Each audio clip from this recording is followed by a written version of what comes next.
음식물 쓰레기 수거차가 방금 떠나간 어두운 골목 구석에서 희미한 신음소리가 새어나왔다. 축축하고 역한 냄새가 아직 가시지 않은 그곳엔 가로등 하나, 오가는 사람 하나 없었다. 낡은 함석 지붕에서 떨어지는 물방울 소리만이 뚝뚝이 황량한 풍경의 배경음악처럼 울려 퍼졌다. 쓰레기 더미의 악취 속 희끗희끗한 머리와 수염을 한 노인이 해진청 가방을 두 손으로 꼭 붙든 채 웅크리고 누워 있었다. 혹시라도 누군가 이곳을 지나쳤다면 틀림없이 같은 질문을 던졌을 것이다. 저 사람 아직 살아있나? 내 이름은 김민준. 올해로 정확히 62이다. 흔히들 자식들 재롱이나 보며 은퇴 생활을 즐길 나이라고 하지만 내 곁엔 이제 아무도 없다. 때묻고 해진 이 늙은 몸뚱이 외에 내게는 더 이상 잃을 것도 없었다. 불과 10년 전 나는 수천억 원대의 자산을 보유한 거물급 사업가였다. 경제 잡지의 표지를 장식하고 각종 투자 설명회의 연사로 나서기도 했다. 내 자산 가치는 한때 조 단위에 육박했다. 그러다 순식간에 터진 몇 번의 악재로 나는 모든 것을 잃었다. 모든 것을.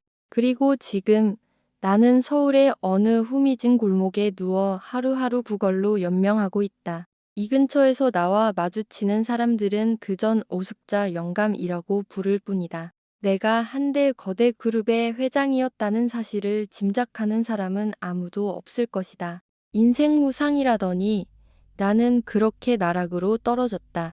수시는 통증 속에서도 나는 회사가 부도나던 순간, 파트너들이 등을 돌리던 순간, 그리고 조강지처가 떠나가던 순간을 도려시 기억한다.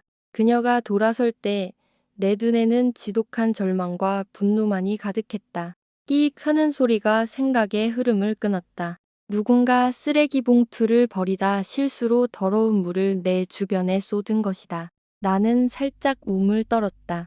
한여름 밤에 서울 공기가 춥지는 않았지만 축축한 바닥에 누워 맞바람을 쐬니 60 넘은 노인의 뼛속까지 시려웠다. 나는 자문했다. 만약 그때 내가 멈췄더라면, 탐욕을 부리지 않고 헛된 신기루를 좇지 않았더라면 오늘 이곳에 처박혀 있었을까? 그날 나는 화려한 무대 위에서 새로운 고위험 투자를 발표했었다. 모두가 감탄하며 박수를 쳤지만 그 위험이 실은 양날의 검이라는 걸 알아챈 사람은 없었다. 나는 수많은 성공에 취해 이번에도 이길 거라 믿었다. 하지만 인생은 꿈과 달랐다. 동업자는 교활했고 법적 규제는 강화되었으며 자금 흐름은 끊겼다. 모든 것이 반년 만에 무너져 내렸다. 자산은 증발했고 빚은 눈덩이처럼 불어났다. 나는 파산했다. 나와 함께 회사를 일군 아내, 이서연. 그녀는 처음엔 곁을 지켰지만 결국 우리는 이혼을 결정했다. 그녀에게 내 빚의 책임을 지우고 싶지 않았던 내 마지막 양심 때문이기도 했다. 그녀를 곁에 두는 것이 그녀를 더 큰 고통에 빠뜨리는 일이라는 것을 알았다. 회사가 채권자들에게 넘어가고 집까지 팔리자 나는 갈 곳이 없었다. 옛 친구들은 나를 외면했고 친척들조차 나를 빚더미처럼 여기며 피했다. 나는 차마 누구의 집 문도 두드리고 싶지 않았다. 남은 자존심이 허락하지 않았다. 눈물을 삼키며 길거리로 나섰다. 내일 정처 없이 떠돌았다. 누가 돈을 주면 그걸로 끼니를 때우고 누가 쫓아내면 다른 곳으로 피했다. 그런 유목민 같은 생활이 2년 넘게 이어지자 나는 더 이상 수치심도 느끼지 못하게 되었다. 처음 손을 내밀어 돈을 구걸할 땐 수만 개의 바늘이 심장을 찌르는 듯했지만 굶주림과 추위가 살을 애는 고통 앞에서 나는 생존을 택해야 했다. 무섭게도 나는 무릎 꿇고 구걸하는 것에 점차 익숙해졌다. 어느 날, 한 식당 근처 길모퉁리에 앉아 있는데 경비원들이 와서 나를 쫓아냈다. 손님들 보기 안 좋다는 이유였다. 나는 비틀거리며 겨우 일어섰다. 발목이 시큰거려 하마터면 넘어질 뻔했는데 단단한 손길 하나가 나를 부축했다. 고개를 들어보니 짧은 머리에 인상이 선한 중년 여성이었다. 아저씨, 다른 데로 가세요. 저 사람들이 또 쫓아낼라. 그녀의 목소리는 부드러웠고 악의가 없었다. 나는 고개를 끄덕이며 겨우 고맙습니다라고 중얼거린 뒤 발걸음을 옮겼다. 그때 뒤에서 그녀가 다시 불렀다. 저기요, 아저씨. 이거라도 드세요. 돌아보니 그녀는 따뜻한 국밥 한 그릇을 내밀고 있었다. 내가 거절할 틈도 없이 그녀는 식당 안으로 다시 들어가 버렸다. 나는 한참을 멍하니 서 있었다. 그날 먹은 국밥은 지난 몇 달간 내가 먹어본 가장 제대로 된 식사였다. 진한 국물과 부드러운 고기, 따뜻한 밥. 나는 국밥을 먹으면 눈물을 흘렸다. 맛 때문이 아니라 사람의 정 때문이었다. 모두가 나를 벌레 보듯 할 때 이 가난한 자에게 따뜻한 밥 한 그릇을 베풀어 준 사람이 있었다. 하지만 그건 내 기구한 인생의 짧은 단편일 뿐이었다. 며칠 후 나는 구제 물품이라도 얻을까 싶어 한 재래시장으로 향했다. 시장 상인들이 상한 채소나 과일을 주기도 한다는 말을 들었지만 현실은 팍팍했다. 시장에는 나 같은 노숙자들이 많았고 구걸 자리도 경쟁이 치열했다. 힘세고 목소리 큰 사람이 더 많은 것을 얻어갔다. 늙고 말수 적은 나는 짓무른 채소 몇 조각을 얻어 겨우 허기를 면할 뿐이었다. 그러던 어느 날 저녁, 나는 한 대학병원 정문 앞 인도에 주저앉아 있었다. 장대비가 쏟아지는 잿빛 오후였다. 사람들은 비를 피해 서둘러 발걸음을 옮겼고 흠뻑 젖어 웅크린 느그니에게는 누구도 관심을 주지 않았다. 오늘 밤도 병원 처마 밑에서 자야겠다고 생각할 때였다. 문득 시야에 한 여성이 들어왔다. 그녀는 휠체어를 밀고 있었고 휠체어에는 나이 든 할머니가 앉아 있었다. 아마 그녀의 어머니이거나 가족일 터였다. 그들이 내 쪽으로 다가오자 나는 조용히 자리를 비켜주려 몸을 움직였다. 하지만 우리의 눈이 마주치는 순간 나는 그녀 또한 깜짝 놀라는 것을 보았다. 그녀가 더듬거리며 말했다. 아저씨, 민준 아저씨. 떨리는 목소리, 심장이 세차게 뛰었다. 나를 아는 사람이다. 누구지? 나는 눈을 가늘게 뜨고 그녀의 얼굴을 살폈다. 이목구비, 분위기 맙소사. 그녀는 설마 내 전처의 사촌 동생인 지은이가 아닌가. 내가 반응하기도 전에 그녀가 가까이 다가왔다. 맞죠? 민준 오빠. 맞잖아요. 세상에 어떻게 이런 모습으로. 나는 멋쩍게 웃으며 아무 말도 하지 못했다. 지은이의 눈에는 눈물이 그렁그렁했다. 그녀는 내 전처인 서연이가 몇 년 동안 나를 찾아다녔지만 아무 소식도 듣지 못했으며 양가 식구들 모두 내 생사를 몰라 애태웠다고 했다. 서연의 이름을 듣자 가슴이 저려왔다. 사실 이혼 후에도 나는 멀리서 그녀의 소식을 가끔 쫓았지만 연락할 용기는 없었다. 내가 그녀의 인생의 짐이 될까 두려웠다. 서연은 강한 여자였으니 분명 새로운 삶을 잘 꾸려나가고 있을 터였다. 내가 뭐라고 감히 그녀의 삶에 끼어들겠는가. 그런데 지은은 서연이 나를 찾아다녔다고 했다. 믿기지 않았다. 지은이 허둥지둥 휴대폰을 꺼내 들었다. 언니한테 전화할게요. 오빠가 살아있는 거 알면 정말 기뻐할 거예요. 나는 질겁하며 그녀를 막았다. 안 돼. 전화하지 마. 제발 서연이가 내 이런 모습을 보는 건 원치 않아.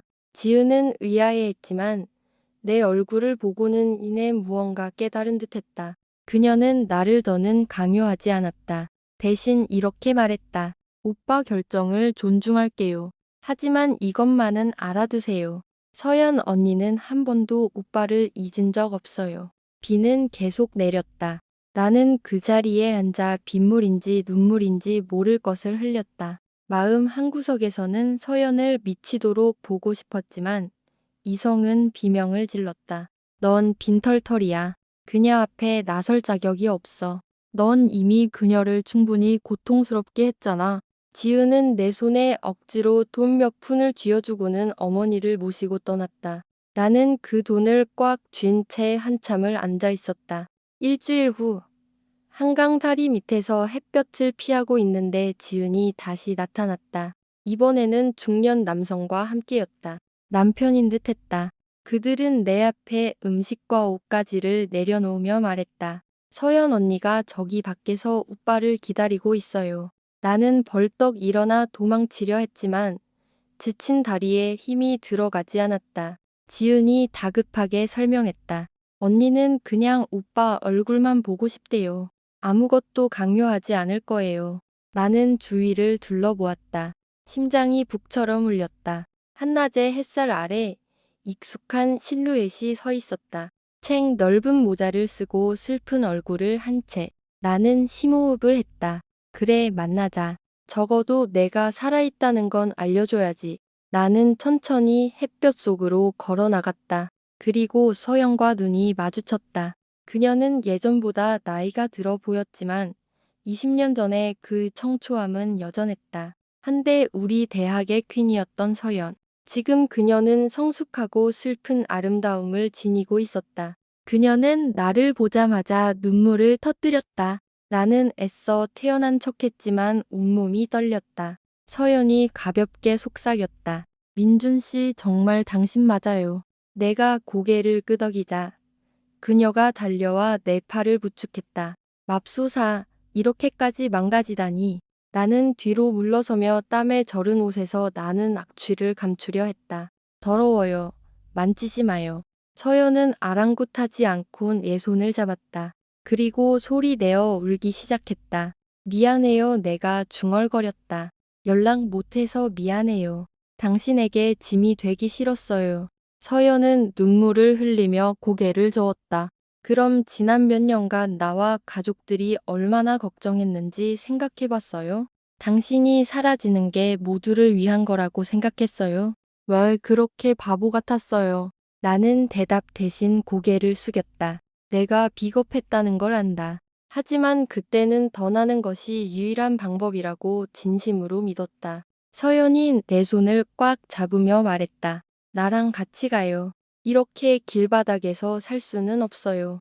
나는 소스라치게 놀라며 손을 뿌리쳤다. 안 돼요. 당신에게 패 끼치고 싶지 않아요. 당신도 이제 당신만의 삶이 있잖아요. 그렇죠. 서연은 할 말을 잃은 듯했다.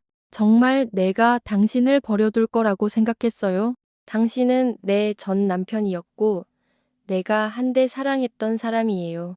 길거리에서 죽어가는 걸 보고만 있을 수는 없어요. 그녀는 단호하게 나를 바라보았다. 그리고 지은에게 눈짓하면 알을 차에 태우라고 했다. 내가 거부하자 서연의 목소리가 날카로워졌다. 고집 부리지 마요. 당신, 우리 집으로 데려갈 거예요. 차 안에서 나는 침묵했다. 만감이 교차했다. 수치심, 행복감, 불안감. 나는 이 모든 세월이 흐른 뒤에도 서연이 여전히 나를 챙겨주려 한다는 사실을 믿을 수가 없었다. 도착한 곳은 서울 변두리의 평범한 빌라였다. 사치와는 거리가 먼 소박한 집이었다. 서연이 안으로 들어오라고 했다. 나는 바닥을 더럽힐까봐 머뭇거렸다. 먼저 씻어요. 여기 갈아입을 옷 있어요.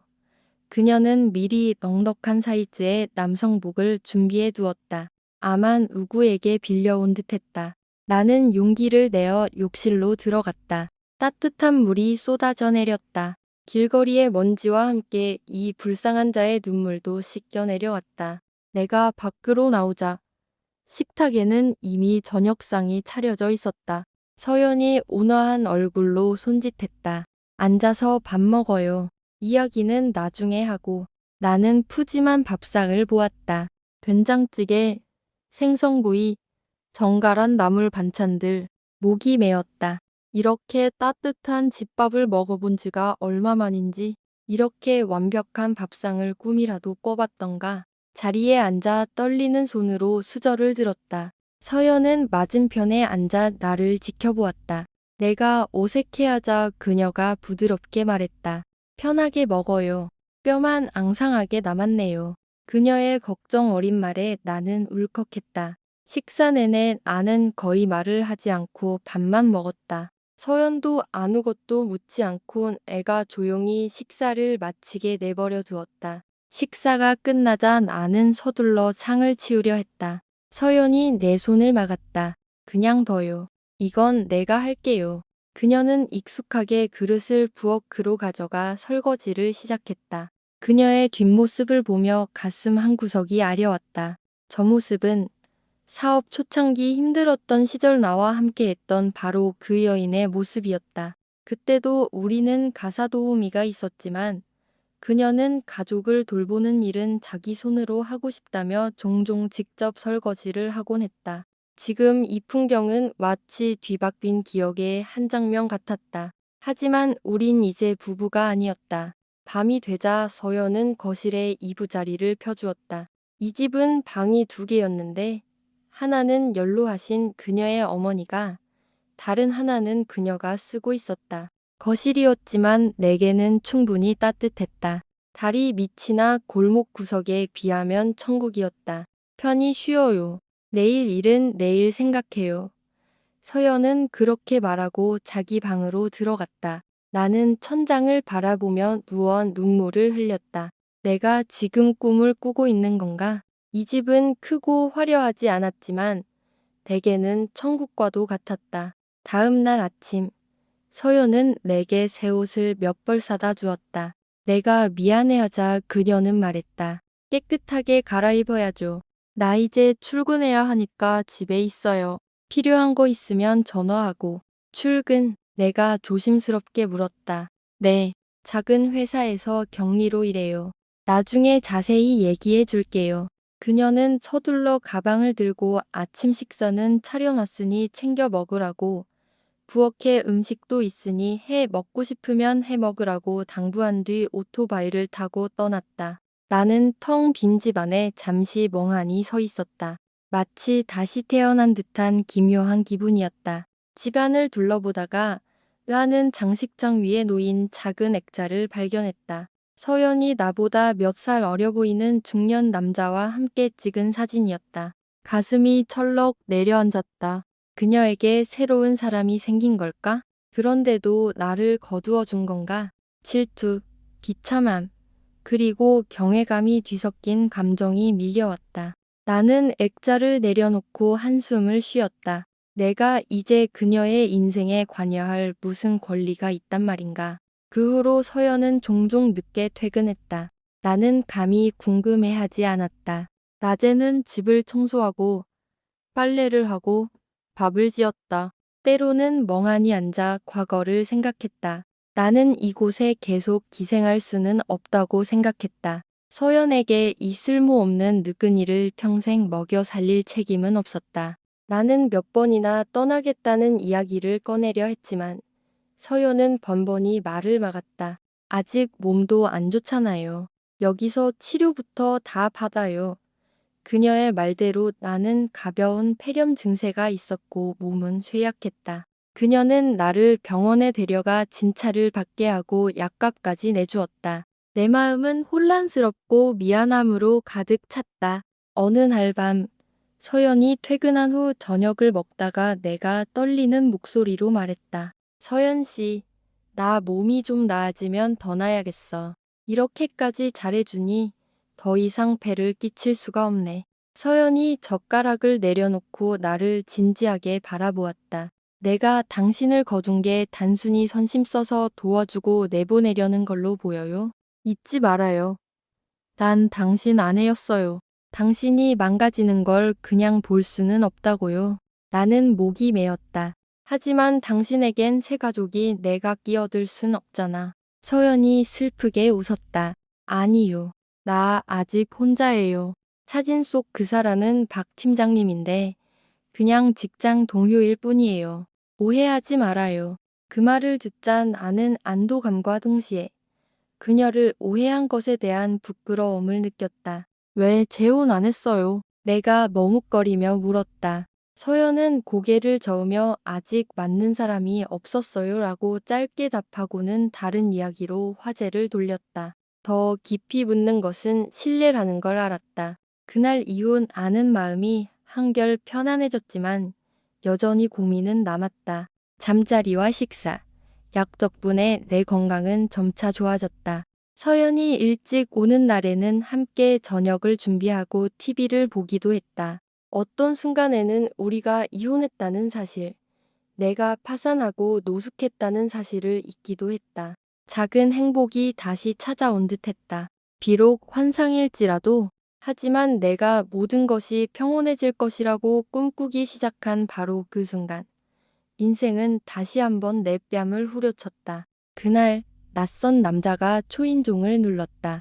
내가 문을 열자 40대 중반쯤 되어 보이는 다부진 체격의 남자가 서 있었다.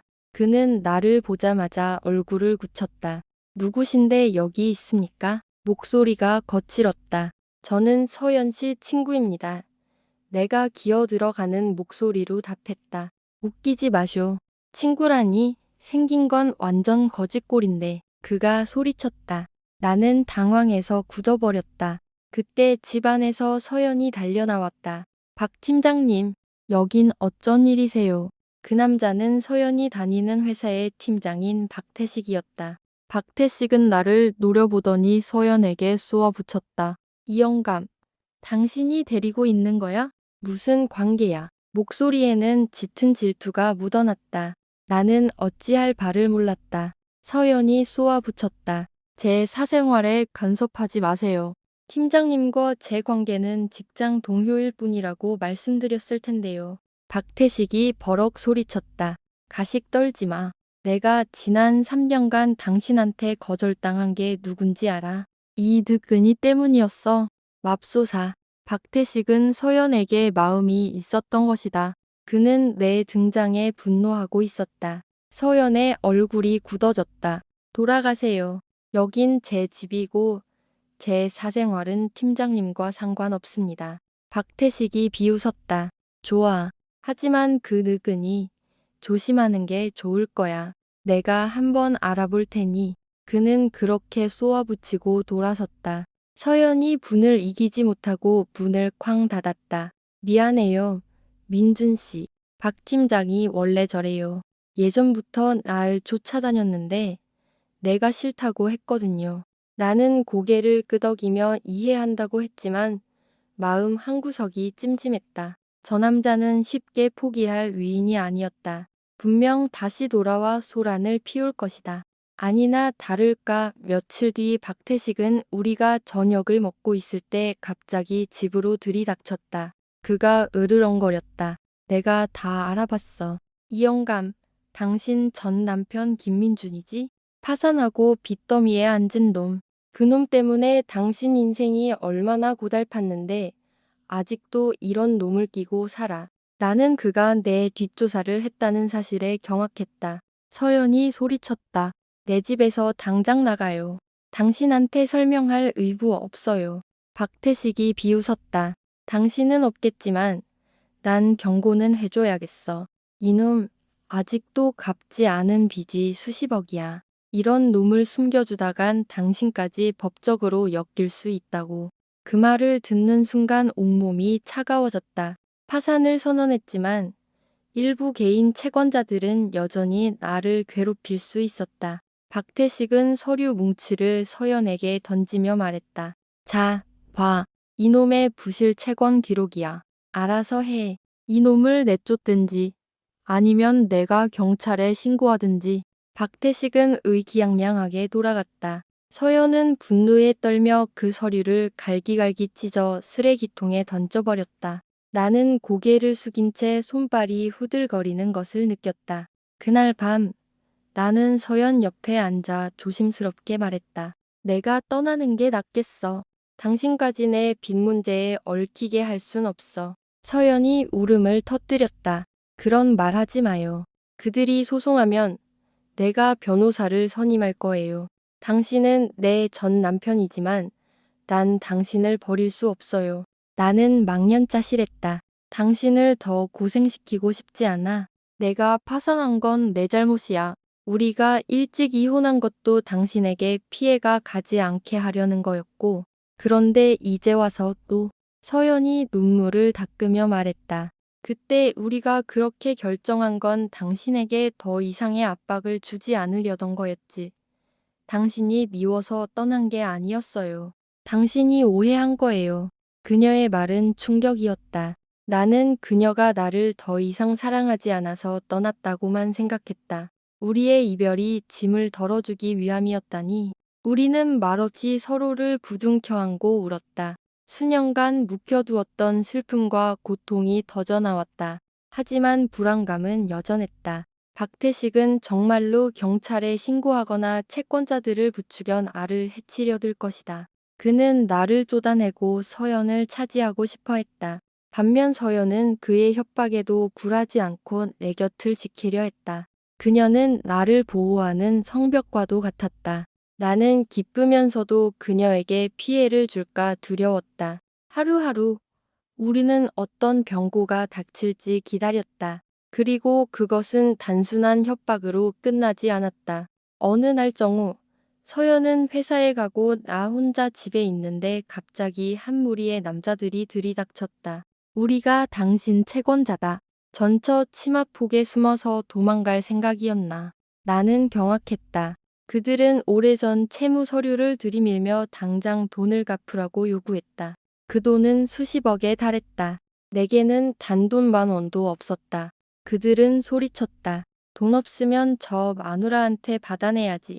부자 마누라가 있는데 왜 못 갚아. 그들은 집안의 가구를 부수고 집을 난장판으로 만들었다. 내가 애원하자 그들은 소리쳤다. 2주 안에 돈 마련 못하면 각오해. 그리고는 더 났다. 나는 주저앉아 눈물을 쏟았다. 서연이 돌아와 엉망이 된 집을 보고는 경악하며 나를 껴안았다. 괜찮아요. 민준 씨. 내가 어떻게든 해볼게요. 그녀는 그렇게 말했지만 나는 그녀의 심장이 빠르게 뛰고 있다는 걸 느낄 수 있었다. 그녀가 부유하지 않다는 걸 나는 알았다. 평범한 경리 월급으로 자신을 건사하기도 벅찬데 어디서 수십억을 구한단 말인가. 바로 그때 박태식이 다시 나타났다. 그는 수표 한 장을 바닥에 던졌다. 여기 10억. 서연 씨, 나와 결혼하겠다고 약속만 하면 이 돈을 주지. 저 늙은이 빚 해결하고 싶지 않아. 그것은 서연을 벼랑 끝으로 모는 잔인한 제안이었다. 서연은 분노에 떨며 그 수표를 구겨 박태식의 얼굴에 던졌다. 미쳤군요. 내가 그런 제안에 나를 팔 거라고 생각해요. 박태식은 태연했다. 그럼 저 늙은이가 감옥 가는 걸 보고 싶나? 뭐, 그것도 나쁘지 않지. 그놈이 감옥에서 썩으면 당신도 자유로워질 테니. 서연은 할 말을 잃고 울음을 터뜨렸다. 나는 분노했지만 무력했다. 박태식이 비웃으며 말했다. 사흘 주지. 사흘 뒤에도 이 제안을 받아들이지 않으면 저 늙은이는 고소당할 거야. 그는 악마 같은 미소를 남기고 떠났다. 그날 밤 서연은 집을 팔고 친구들에게 돈을 빌려 빚을 갚자고 했다. 나는 단호히 거절했다. 이건 당신의 유일한 안식처야. 당신이 집을 파는 건 절대 허락 못해. 차라리 내가 감옥에 갈게. 당신만이라도 편히 살 수 있다면. 서연이 울며 알을 껴안았다. 그런 생각하지 마요. 당신이 감옥에서 죽어가는 걸 어떻게 봐요. 가슴이 찢어질 듯 아팠지만 수십억을 마련할 방법은 없었다. 사흘이라는 시간은 빠르게 흘렀다. 마지막 날 밤, 서연이 얼굴을 감싸고 흐느낄 때 나는 조용히 짐을 쌌다. 그녀가 더 이상 궁지에 몰리지 않게 하려면 내가 떠나는 수밖에 없었다. 서연아, 용서해다오. 더 이상 너를 희생시킬 수는 없다. 나는 작별 편지를 남기고 한밤중에 몰래 집을 빠져나왔다. 지친 발걸음으로 하염없이 걷다가 길모퉁이에 주저앉아 아이처럼 울었다. 나는 평생 그녀에게 재앙만 안겨주었다. 내가 사라져야 박태식도 그녀를 내버려 둘 것이다. 차라리 길 위에서 죽는 게 낫지. 그녀가 모든 것을 잃게 할 수는 없었다. 하지만 운명은 또 한 번 나를 시험했다. 동이 트기 전 내가 추위에 떨며 앉아 있을 때 기적처럼 서연이 나타났다. 그녀는 손전등을 들고 땀을 뻘뻘 흘리며 달려와 나를 껴안았다. 왜 도망가요? 그렇게 하는 게 좋은 방법이라고 생각해요? 박태식이 협박은 했지만 아직 아무것도 못했어요. 내게 방법이 있다고요. 나는 눈을 동그랗게 떴다. 어떻게 날 찾았어? 서연이 눈물을 글썽였다. 당신이 떠날 것 같아서 이 근처 길이랑 길은 다 뒤지고 다녔어요. 다행히 늦지 않았네요. 나는 말을 잃었다. 그녀는 모든 위험을 감수하고 한밤중에 나를 찾아 나선 것이었다. 나는 비겁한 놈이야. 내가 흐느꼈다. 서연이 내 손을 꽉 잡았다. 그런 말 하지 마요. 우리 집으로 가요. 날 혼자 두지 말아요. 나는 젖은 눈으로 고개를 끄덕였다. 우리가 집으로 돌아왔을 때 현관 앞에는 지은이와 몇몇 친척, 그리고 변호사 한 명이 기다리고 있었다. 서연은 이미 변호사를 만나 박태식의 협박을 막을 방법을 찾고 있었고, 믿을 만한 동료들에게 돈을 빌려 채권자들과 협상할 준비를 하고 있었던 것이다. 변호사가 설명했다. 법적으로 김민준 씨는 파산 절차를 마쳤기 때문에 이 채무를 변제할 의무가 없습니다. 채권자들이 소송을 걸어도 이기기 어렵습니다. 다만 폭행이나 협박으로 괴롭힐 수 있으니 경찰에 신변 보호를 요청하겠습니다. 나는 희미한 희망을 보았다.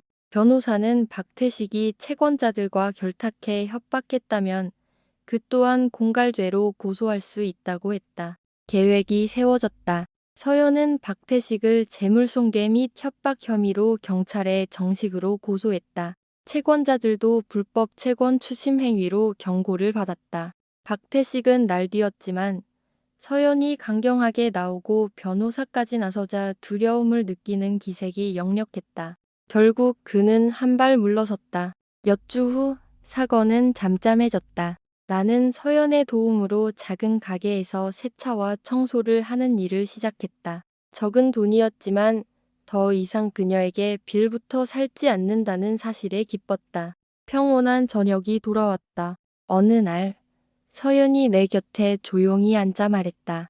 민준 씨, 우리 다시 시작하는 거 어떻게 생각해요? 나는 깜짝 놀랐다. 그녀가 수줍게 웃었다. 이상하게 들릴 거 알아요. 하지만 솔직히 난 아직 당신을 사랑해요.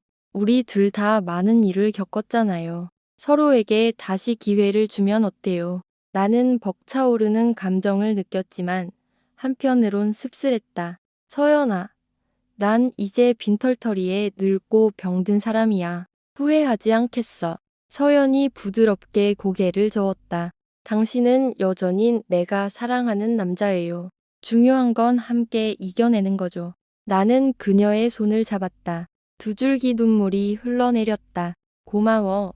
정말 고마워. 다시는 당신 고생시키지 않도록 노력할게. 그녀가 미소 지으며 내 뺨에 손을 얹었다. 그 순간 나는 행복이 다시 시작될 수 있다고 믿었다. 하지만 이야기는 여기서 끝나지 않았다. 당신이 기대하는 소름 돋는 결말은 어디에 있을까? 서연의 선한 행동 뒤에 숨겨진 비밀이 있었던 걸까? 아니면 박태식이 복수를 준비하고 있었을까?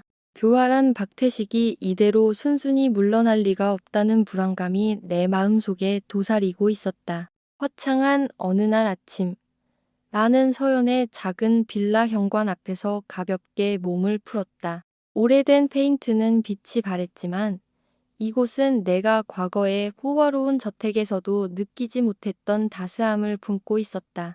청소부 빗자루를 들고 마당을 쓸었다. 아직 몸이 쑤셨지만 시장 구석에 웅크리고 누워있던 시절에 비하면 이보다 더한 평온은 없었다. 사무직 옷차림의 서연이 현관을 나서면 애가 든 빗자루를 빼앗으려 했다.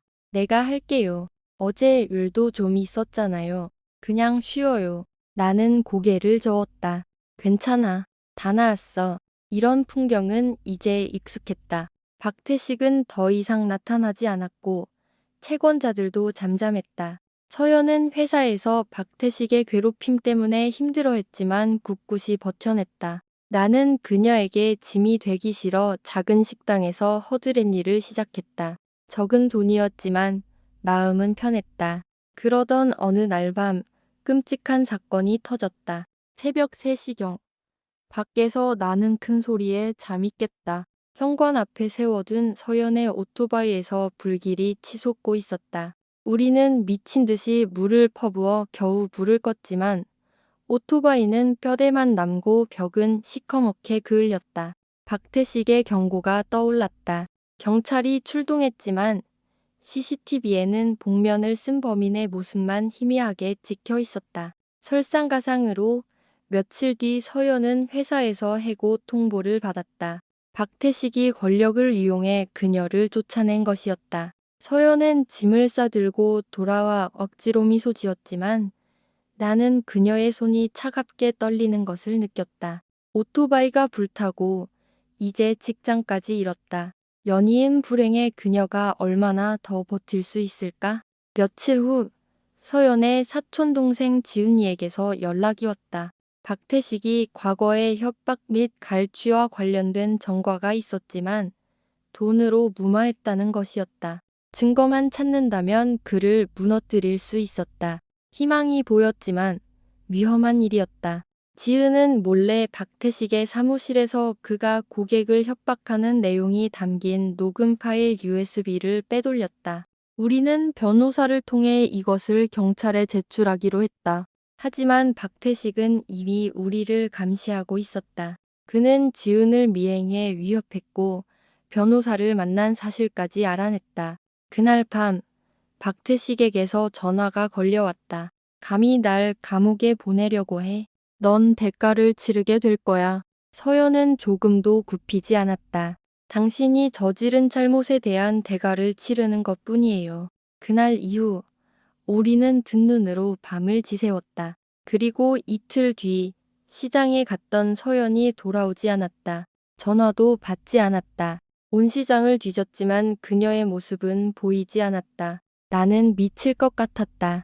경찰에 실종 신고를 하고 집 앞에서 넋나간 사람처럼 그녀의 이름을 불렀다. 다음 날 새벽 낯선 번호로 문자가 왔다.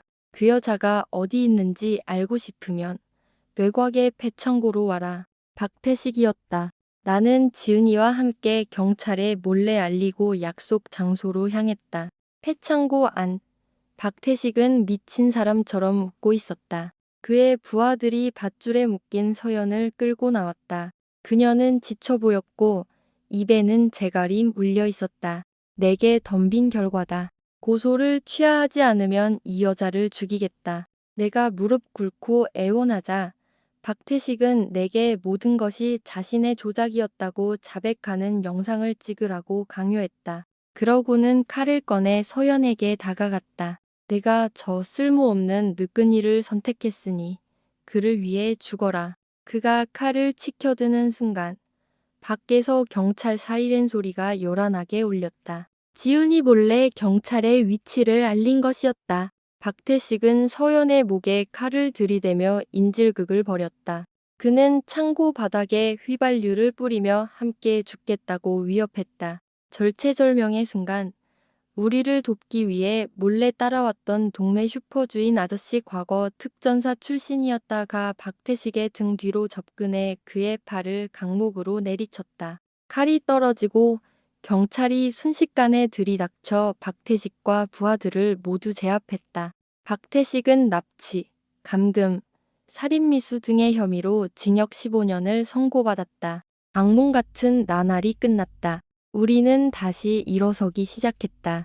나는 작은 마트의 주차 관리원으로 취직했고 서연은 오랫동안 꿈꿔왔던 작은 죽집을 열기로 했다. 따뜻한 마음 죽집. 우리는 가진 돈을 모두 털어 가게를 준비했다.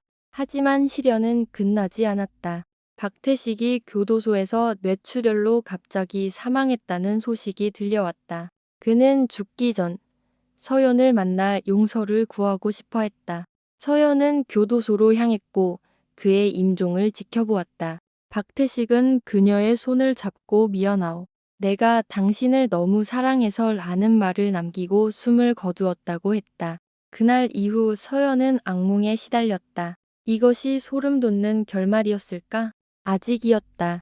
우리의 삶이 겨우 안정을 찾아갈 무렵 또 다른 과거의 망령이 찾아왔다. 내가 파산하기 전 서류 없이 돈을 빌렸던 사채업자 배상철이 나타난 것이다. 그는 원금과 이자를 합쳐 8억을 내놓으라며 그렇지 않으면 죽집을 불태워버리겠다고 협박했다. 우리는 또다시 절망에 빠졌다. 서연은 결국 마지막 남은 집을 팔아 빚을 갚자고 했다. 우리가 집을 내놓았을 때 집을 사겠다며 찾아온 사람은 뜻밖에도 내가 과거에 도와주었던 옛사업 파트너 정우성이었다. 그는 내 사정을 듣고는 눈시울을 붉혔다.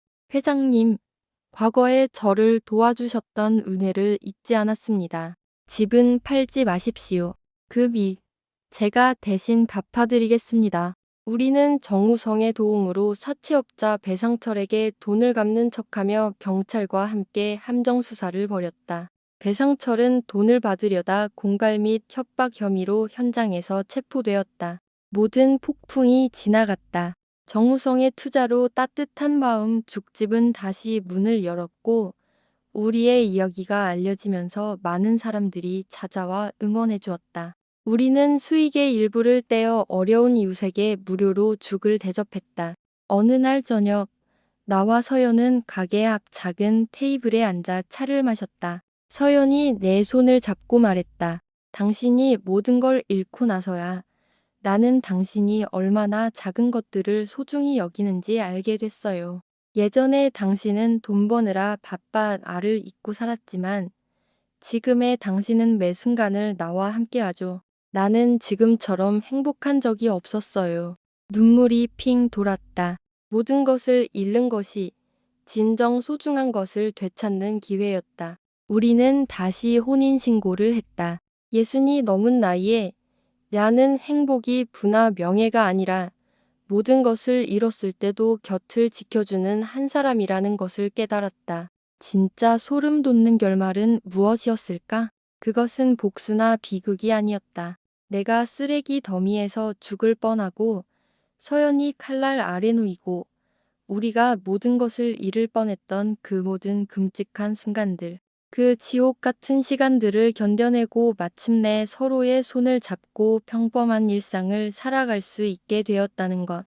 그 평범함이야말로 가장 기적적이고 소름 돋는 결말이었다. 나는 이제 낡은 수첩에 우리의 이야기를 적는다. 돈과 명예는 사라져도 사람 사이의 정이 남아있다면 다시 일어설 수 있다고. 그리고 진정한 사랑은 어떤 시련 속에서도 결국 서로를 찾아내 기적을 만든다고.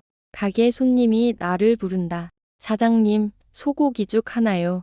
나는 미소 지으며 수첩을 덮는다. 주방의 서연이 뜨거운 죽 한 그릇을 내게 건네며 믿음 가득한 눈으로 웃는다. 그 따뜻한 죽 그릇을 손님에게 가져다 주며 나는 깨닫는다. 과거 수억 원짜리 계약서에 서명할 때보다 지금 이 단돈 몇천 원짜리 죽 한 그릇을 나르는 순간이 비교할 수 없이 더 행복하다는 것을. 이것이 파산한 재벌이었던 내가 인생의 밑바닥에서 되찾은 진재삼의 이야기다.